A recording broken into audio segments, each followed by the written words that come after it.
Hello everyone, my name is Aarti and you're watching HW News. In a shocking development yesterday, the Election Commission of India allotted the symbol of Shivsena, that is bow and arrow, to Eknath Shinde. The decision was announced by the Election Commission on Friday evening, almost 8 months after the coup in Shivsena by Eknath Shinde that led to a vertical split in the party and subsequent collapse of the Mahavikas Aghadi government. The decision of the Election Commission of India is a huge setback for Uddhav Thackeray. Not only the symbol, but ECI also declared the name of the party in favour of Eknath Shinde. The ECI had earlier allotted different names and symbols to both Shivsena factions. Shivsena Uddhav Balasaheb Thackeray for Uddhav Thackeray group and symbol of Mashaal, and the name Balasahebanchi Shivsena plus symbol of Dhaal and Swords to Eknath Shinde. However, in a major jolt to Uddhav Thackeray, the symbol of the party and the party name Shivsena has been given to Eknath Shinde, effectively giving him the control of Shivsena, the party. It must be noted here that this matter is also sub judice and a batch of petitions challenging the disqualification of MLAs, speakers' decisions, etc. are still being heard by the Supreme Court. The next date of hearing is 21st of February. However, Uddhav Thackeray said that he will be approaching Supreme Court against the Election Commission of India's latest order as well. However, today, let's talk about the Election Commission order. The order raised many eyebrows in political and legal circles as it will act as a precedent in similar cases in the future, impacting many political parties. In a 78-page order, the Election Commission has explained the rationale behind this decision. Let's talk about this, but before that, if you're watching this video on YouTube, please make sure you subscribe to our channel, you like this video and you comment below it. If you're watching this video on Facebook, then please follow our page and share this video to as many people as possible.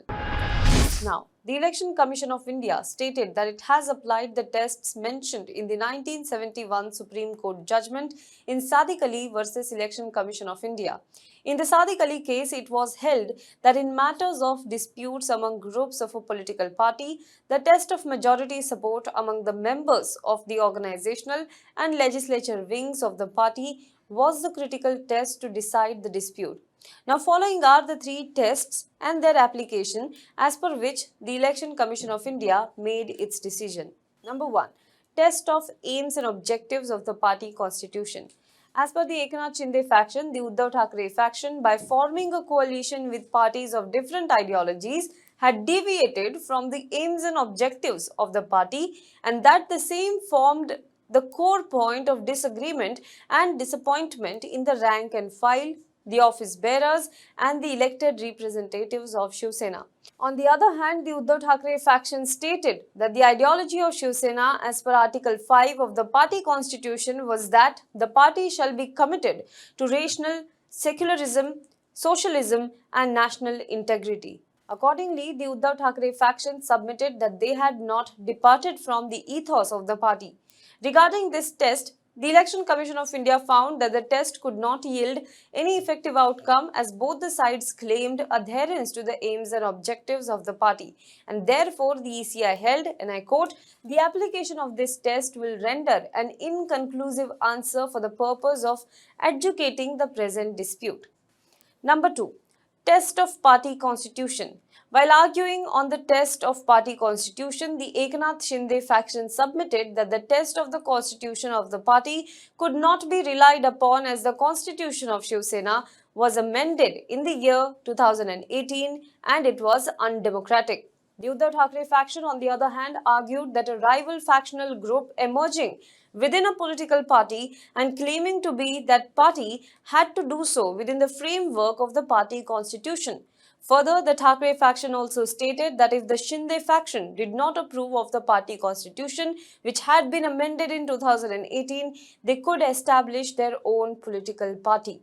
While applying this test, the commission found that the party constitution on which respondent, that is Uddhav Thackeray faction, was placing strong reliance was undemocratic. Further, the complete list of office bearers of various bodies was not provided to the commission whenever elections were held or appointments were made. As per the commission, the amendments in the constitution in 2018 had undone the act of introducing democratic norms in the party constitution of 1999 and the functioning of Shivsena brought by late Balasaheb Thackeray at the insistence of the Commission. The 2018 Constitution, by way of its clean reading on the vital excess of remedy of dissent in such factual circumstances, stifles all the options of rival groups in its very formulation. Now, the Commission found that for a truly functional democracy, it was important that one of the key stakeholders, that is, the political parties, were run in a democratic manner as well. And this could only be ensured if the Constitution being adopted by them did not allow concentration of power in the hands of few. It also held, and I quote, any reliance on the test of party constitution for determining the present dispute case would be undemocratic and catalytic in spreading such practices across parties. Number 3. Test of majority. In the circumstances of the case, the Commission stated that it was forced to rely upon the test of majority. It noted that the very basis of the recognition of a political party was in terms of the percentage of votes polled in election to the Legislative Assembly or to the House of People and number of elected members. The Election Commission of India found that the majority test was in favour of the petitioner, that is Eknath Shinde faction. Now, the Election Commission of India had asked both the factions to prove their organizational, also their legislative majority. In case of legislative support, ECI found that Shinde faction enjoys maximum support. However, ECI also noted that this test of majority in the organizational wing of the parties found to be yielding undeterminable and non-conclusive outcome.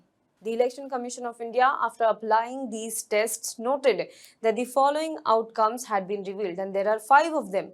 Number 1, no serious contestation on facts by either sides of numerical outcome of legislative wing test had emerged. Number 2, there was a democratic deficit in the amended constitution and the process of its amendments and its workings. Number 3, the claims of numerical majority in organizational wings by both factions was not satisfactory. Number 4, the combined reading of the respective numerical counts in the present case reveal more like reliability in the legislative wing. Number 5, within the number count, an overwhelming numerical superiority of the Eknath Shinde faction in legislative wing was categorically verifiable. Now, this was the content in Election Commission of India's 78-page order. Now, let's also look at the reactions after this order of the Election Commission of India. Responding to the ECI order, Eknath Shinde said, I thank the Election Commission. The majority counts in democracy. This is the victory of Balasaheb Thackeray's legacy. Ours is the true Shivsena. Now, Shinde's next move is likely to be calling party elections, and he is expected to anoint himself as the party chief. Meanwhile, calling the Election Commission's order as a murder of democracy and a theft, Uddhav Thackeray slammed Shinde as once a traitor, always a traitor. Addressing a news conference, he said he had urged the poll body to wait for the Supreme Court's decision, and in future, anyone can buy MLAs and MPs and become Chief Minister or Prime Minister. Now, the point is, what all will Uddhav Thackeray lose along with this? Well, if you think Uddhav has only lost party name and symbol, you're wrong. He may lose much more.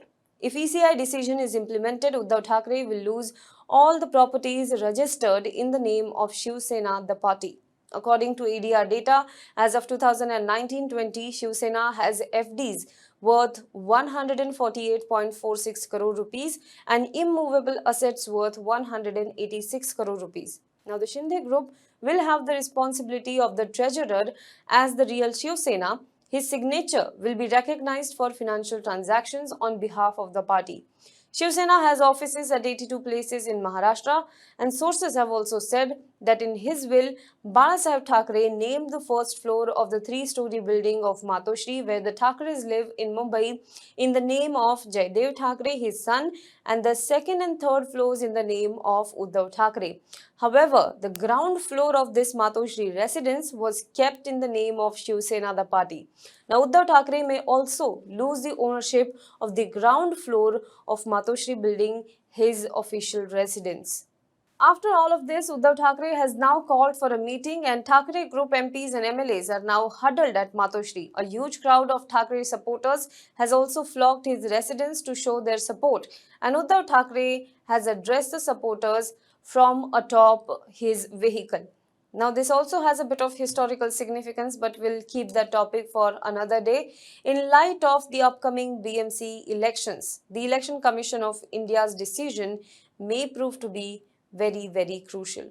Do let us know what you think about this in the comment box below. For more news and updates, you can log on to www.hwnews.in.